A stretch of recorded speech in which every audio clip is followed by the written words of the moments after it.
Gradesavers private courses are designed to focus on the specific needs of individual students.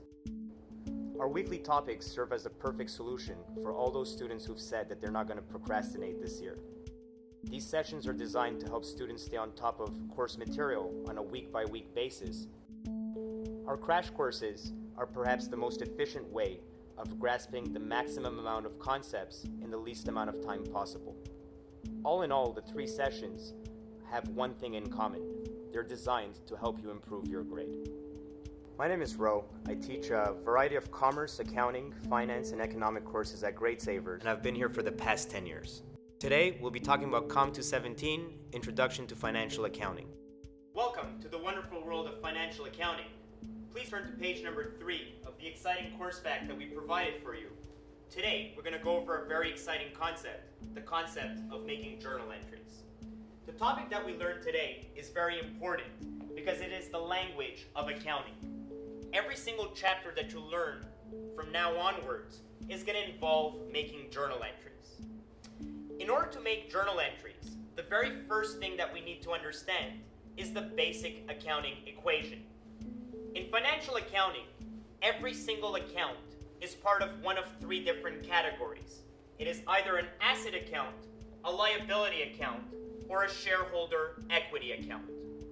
At the outset, we all need to have the same understanding of what these accounts imply. In my opinion, the easiest way to define an asset is that an asset is anything that stores value.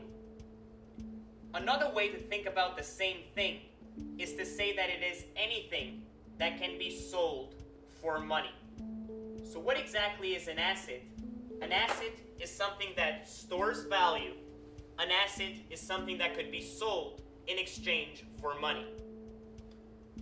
The second category represents liabilities. What exactly are liabilities? Liabilities represent IOUs. When we define liabilities, it is relevant to consider the separate entity principle. The owner of the firm and the firm itself are not the same person. So when we use the word I is always the firm. A liability is simply any amounts that are owed by the firm to someone else. In some cases, a liability can also represent a deferred revenue or service. This is the case when rather than owing money to someone, the firm owes product or service to someone. The third category is shareholders' equity. Shareholders' equity is what belongs to the owners that is inside of the firm. What belongs to owners that is inside the firm. Again, we need to consider the separate entity principle. The owner and the firm itself are not the same person. So imagine if I took $10,000 of my own money and I gave it to Gradesavers. At the end of this transaction, there would be more that belongs to the owners that is inside of the firm, and therefore they would have more equity. In my experience, students have trouble with the equity accounts. So what we're going to do is we're going to zoom in to all of the equity accounts. The very first equity account is what is called share capital.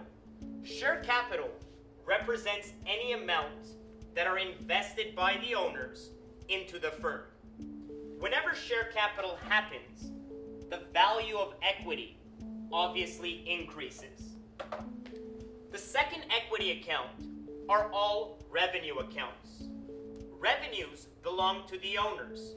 When a firm makes a revenue, obviously the value of equity is going to increase. It is a popular mistake to think of revenues as assets. A revenue is not an asset, it is part of equity. Just as revenues are part of equity, all expense accounts are also part of equity. Expenses are the opposite of revenues. So if revenues increase the value of equity, expenses are obviously going to lower or reduce the value of equity. Let us imagine that Gradesavers had revenue of 1,000. In the same time period, suppose our expenses were only 200. At this moment, we could argue that we have income of 800. With this net income, the firm can do one of two possible things. They can either take some of this amount and reinvest it in Gradesavers. If we were to do that, that would imply that we have retained earnings. What exactly are retained earnings? They represent the portion of net income that is reinvested. Obviously, retained earnings are going to increase the value of the firm's equity. The only other option is to take that 800 and to distribute it to the owners for personal use. If that were to happen, we would call it a dividend. A dividend is the exact opposite of share capital. If retained earnings and share capital make equity go up, obviously dividends are going to make equity go down.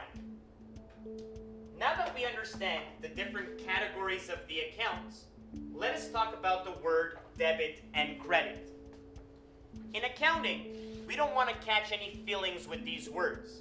The word debit and the word credit is not a good thing or a bad thing as it is in English. In financial accounting, the word debit simply talks about the left side of the T account.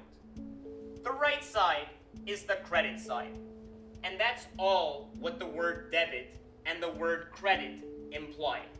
So debit is the left side, credit is the right side, and that's all that it means. In such a double entry accounting system, whenever assets increase in value, we always put an amount on the debit side. If they decrease in value, we would put an amount on the credit side.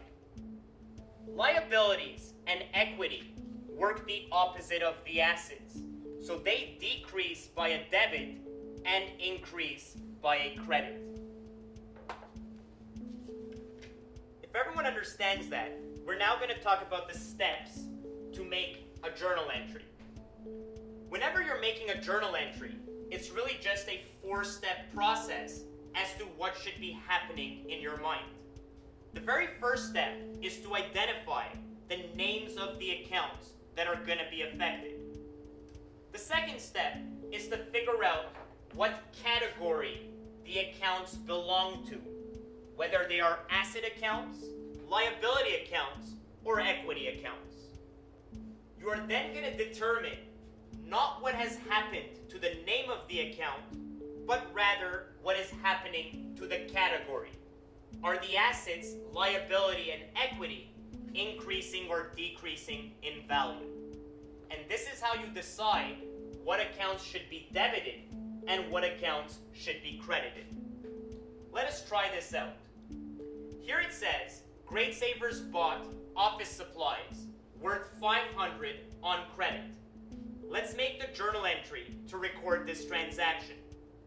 The very first step is to name the accounts. So in this example, we've got office supplies, and the fact is that we haven't paid for them. So the other account is trade payable. The second step is to figure out what category are they part of. Office supplies represent an asset. At the end of this transaction, we have more of the supplies asset, so we're going to put an amount on the left. Trade payable is a liability. Since the firm did not pay, they are more liable. So we're going to put an amount on the right side. In this case, the entry would look something like this. We would debit office supplies. We are debiting this account because we have more of the supply asset. And as mentioned earlier, assets increase in value by a debit. We're going to credit trade payable because trade payable is a liability. At the end of this transaction, the firm is more liable. The amount is $500. So we debit and credit for $500. Notice how at the end of each entry, the sum of your debits should always equal the sum of the credits.